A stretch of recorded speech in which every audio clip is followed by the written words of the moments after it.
नमस्ते मित्रांनो, पुन्हा तुमचं स्वागत आहे आमच्या चॅनलवरती लेट्स टॉक. मित्रांनो, सध्या निवडणुकीचं वातावरण खूप जोरदार चालू आहे आणि त्याच अनुषंगाने एक गोष्ट मला बोलावीशी वाटत आहे.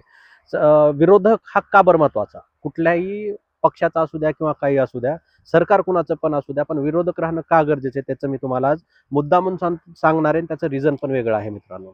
तर बघा, तुम्ही आपल्या स्तंभ जर म्हणलात तर 4 स्तंभ किंवा 4 कॅटेगरीज येतात. त्याच्यात एक आहे व्यापारी वर्ग, दुसरा आहे नोकरदार वर्ग, तिसरा आहे विद्यार्थी आणि गृहिणी वर्ग आणि चौथा आहे हा ज्येष्ठ नागरिकांचा. तर मित्रांनो, मला सांगा याच्यापैकी कुठला असा वर्ग आहे जो पार्लमेंटमध्ये काही घडणाऱ्या गोष्टी वर लक्ष ठेवू शकतो? तर कोणीच नाही. त्याच्यासाठी विरोधक हा कधी पण महत्त्वाचा असतो मित्रांनो.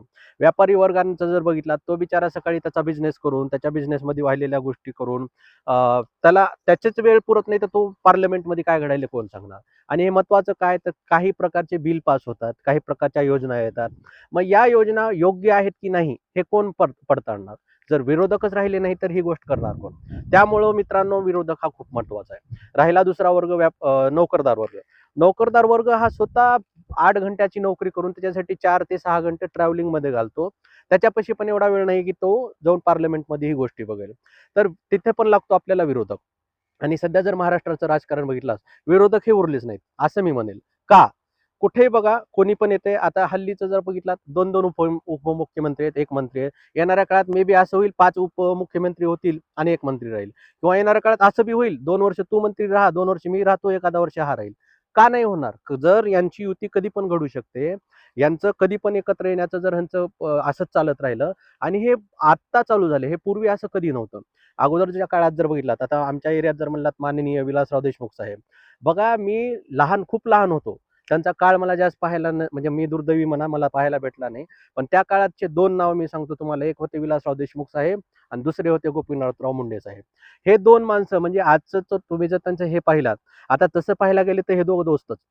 मग का मित्रांनो यांनी एकत्र येऊन त्यांचं सरकार स्थापन केलं नाही? का यांना गरज पडली नाही? कारण ते त्या गोष्टीमध्ये त्यांच्या एक काय म्हणतात क्रेडिबिलिटी ते होती. म्हणजे बाबा मी या पक्षाचा आणि एक जुना काळ होता. एखादा व्यक्ती लहान वयात एखाद्या पक्षात गेला, तो मरायचा त्या पक्षातच. असं नव्हतं, की मी आज काँग्रेस आहे, उद्या बीजेपी आहे, परवा राष्ट्रवादी आहे असलं. हे ह्याला मी ना एक पोराडगी खेळ म्हणेन. आणि हे कुठं पण योग्य नाहीये असं मला वाटतं. आता तुम्ही जर तळागाळात बघितलात, आता माझ्या मित्रांचे काका असतील किंवा वडील असतील, हे 30-30, 40-40 वर्ष झाले एकाच पक्षामध्ये. मी कुठल्या पक्षात आहे ते नाही म्हणत आहे, पण एक सांगतोय आणि ते महत्वाचं आहे मित्रांनो. आणि जर तुम्ही असं याच्याबरोबर युती, त्याच्याबरोबर युती करून जर सरकार निर्माण करत असाल, तर विरोधक राहिले कुठं मग? आणि मग ते जे पार्लमेंटमध्ये कुठले बिल पास होतात, कुठल्या योजना येतात, त्याला पडताळतंय कोण मग?